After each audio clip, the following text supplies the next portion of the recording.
மொழிய பரம்பதமடைய கோதைனா யகீதன் மலரடி நன்னுவோம் கதியனவே என்றுமே.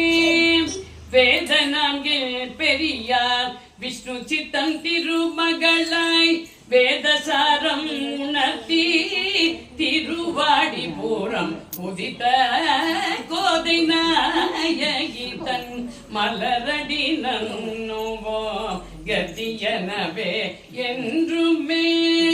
தந்தை தன் அரங்கனுக்கே தான் தொடுத்த மாலைதனை அந்த அரங்கனுக்கு தானே சூடி கொடுத்தருளி தூமாலை திருப்பாவை பாடி நம்ம கருளி தூமாலை திருப்பாவை பாடி நம்ம கருளி ராமானுஜதாசனை